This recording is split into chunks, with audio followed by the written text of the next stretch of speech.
ఎక్కడ వాళ్ళు అక్కడ రైతులు రైతు బంధు కోసం ఎదురు చూస్తూ ఉన్నారు. సంక్రాంతి పోయింది, నాట్లేసే టైం అయిపోయింది. ఇవాళ ఎన్నికలు లేవు కదా పంచాయతీలలో, అందుకే రైతు బంధు లేదు. ఇవాళ మళ్ళీ చీరలు వంచే కార్యక్రమం స్టార్ట్ చేసారట పట్టణాలలో. అంటే ఓట్లు తప్ప, రాజకీయ యావ తప్ప నీకు వేరే ఏది కూడా పట్టి లేదు. నేను ఇంకోటి అడుగుతున్నా, మేము 1000 సీట్లు ఎదుర్కొంటాం, 1000 ఎన్ని వేస్తావో వెయ్యి. కానీ నేను రేవంత్ రెడ్డిని నేను అడుగుతున్నా, మరి మీ సంగతి ఏంది? మీ దండుపాలెం ముఠా, మీ అలీబాబా అరడజన్ దొంగల సంగతి ఏంది? మీ రెవెన్యూ మినిస్టర్ పొంగులేటి శ్రీనివాసరెడ్డి, ఆయన కొడుకు, రెవెన్యూ మినిస్టర్ కొడుకు 100 మంది గుండగాలను వేసుకొని ప్రైవేటు వ్యక్తుల భూముల్లో జొరబడుతున్నాడు. దాని మీద ఏవా సిట్టు? దాని మీద ఉండదా విచారణ? అంటే ఇష్టం వచ్చినట్టు రెవెన్యూ మంత్రి కొడుకు పోయి భూములు కొల్లగొడుతుంటే, ప్రైవేట్ వ్యక్తుల భూముల్లోకి పోయి బౌన్సర్లతో పోయి దాడులు చేస్తుంటే సిట్టులు పిట్టులు ఎడదచ్చినాయి. ఎందుకేయవు? అట్లాగే అడుగుతున్నా నేను. మీ మీ మీ సన్నిహిత అనుచరుడు రోహిన్ రెడ్డి పారిశ్రామికవేత్త తలకు తుపాకీ పెట్టిండు అని నేను చెప్పుడు కాదు, మీరు చెప్పుడు కాదు, మీడియా చెప్పుడు కాదు, మంత్రి గారి కుమార్తె చెప్పింది. మీ క్యాబినెట్లో ఉన్న మంత్రి గారి కుమార్తె చెప్పింది. మరి దాని మీద ఏవా సిట్టు? మంత్రి గారి ఓఎస్డీ తప్పు చేసిండా? తుపాకీ ఎవడు తలకు పెట్టిండు?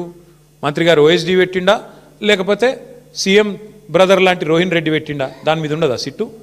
అట్లాగే నిన్నగాక మొన్న ఏఐసిసి సెక్రటరీ 8 కోట్ల రూపాయలు ఇవ్వాలి, ఇవ్వకపోతే నీ కాంట్రాక్ట్ ఆపేస్తా అని చెప్పి కాంట్రాక్టర్ని బెదిరిస్తే ఆయన పోయి పోలీస్ స్టేషన్లో కంప్లైంట్ ఇచ్చిండు.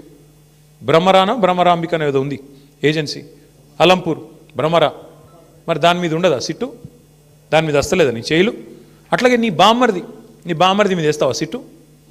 అంటే ఇక సిట్టులు పిట్టులు ఈ డ్రామాలు ఓన్లీ బీఆర్ఎస్ను టార్గెట్ చేసుకుంటేనే వేయాలి. బీజేపీని ముట్టవు, మీ కాంగ్రెస్ వాళ్ళను అసలు ఇన్ని కుంభకోణాలు డైరెక్ట్గా బహిరంగంగా బద్దలవుతుంటే దాని మీద సిట్లు ఉండవా? అంతెందుకు నేను ఇంకోటి అడుగుతున్నా, మరి ఒక మీడియా సంస్థ ఏదో కథనం వేస్తే దాని మీద సిట్టేసి 3 జర్నలిస్ట్ని అరెస్ట్ చేసినావు కదా, మరి ఇంకో మీడియా సంస్థ చెప్తున్నది సేమ్ మాట చెప్పింది. ఇంకో మీడియా సంస్థ అయితే ఇంకా దారుణంగా మాట్లాడింది.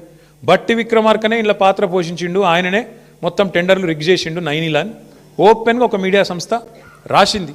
మరి వాళ్ళ మీద ఎందుకో ఉండదు యాక్షను? వాళ్ళ మీద ఉండదా సిట్టు? అంటే పగబడితే కూడా ఓన్లీ తెలంగాణ జర్నలిస్టులను పగబట్టాలా? ఓ 2 బీసీ బిడ్డలు, ఒక ఎస్సీ బిడ్డ, 3 జర్నలిస్టులు, వాళ్ళని మాత్రం లోపలేయాలా? యాజమాన్యాలను ముట్టవు, నీకు ఆ ధైర్యం లేదు. వాళ్ళని మాత్రం ఎవరైతే అసలు దొంగలు ఉన్నారో వాళ్ళని ముట్టుకునే ధైర్యం లేదు నీకు. ఇవన్నీ ప్రజలు చూస్తలేరు అనుకుంటున్నావా? నేను ఒకటే అంటా ఉన్నా, నువ్వు ఏమన్నా చేసుకో రేవంత్ రెడ్డి, ఒకటి మాత్రం పక్కా, నిన్ను మాత్రం వదిలిపెట్టం. ఇవాళ నేను అధికారులకు కూడా చెప్తా ఉన్నా, ఈ ఫోన్ ట్యాపింగ్లు వీటి మీద జరుగుతున్న ధారావాహికంగా జరుగుతున్న డ్రామాలు, ఇందులో భాగస్వాములు అయితే అధికారులకు కూడా నేను చెప్తా ఉన్నా, ప్రతిరోజు ఒక్కరిదే ఉండదు.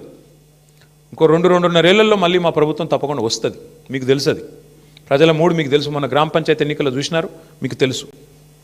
ఇవాళ ఎన్నికలు పెడితే రాష్ట్రంలో ఏం ఫలితం వస్తుందో కూడా అధికారులకు తెలుసు. నేను వారికి చెప్తా ఉన్నా, మేమెన్నడూ గత 10 ఏళ్లలో ఇట్లా అధికారాన్ని దుర్వినియోగం చేయలేదు, ఎక్కడా చేయలేదు. ముఖ్యంగా పోలీస్ వ్యవస్థను ఇంత అడ్డంగా దుర్వినియోగం చేసి ఏదైతే ఇవాళ నాటకాలు ఆడుతున్నారో వాళ్ళందరికీ నేను ఒకటే చెప్తా ఉన్నా, మీరు బలవుతారు, మధ్యలో మీరు బలవుతారు. రేవంత్ రెడ్డి రాజకీయ క్రీడలో మీరు బలవుతారు. మొన్నెట్లయితే కాంగ్రెస్ పార్టీ అంతర్గత కుమ్ములాటల్లో ఆధిపత్య పోరులో జర్నలిస్టులు బలైనారో, రేపు నేను చెప్తున్నా, మీరు భాగస్వాములు అయితే అధికారులు మీరు బలవుతారు. గుర్తుపెట్టుకోండి. రిటైర్ అయిన వాళ్ళని ఏం చేయలేరు భవిష్యత్తులో బీఆర్ఎస్ వాళ్ళు అనుకుంటురేమో, దానికి కూడా మాకు రేవంత్ రెడ్డి గారే తోజు పెట్టిండు. రిటైర్ అయిన అధికారులను కూడా తీసుకొచ్చి 40 రోజులు జైల్లో పెట్టినాడు.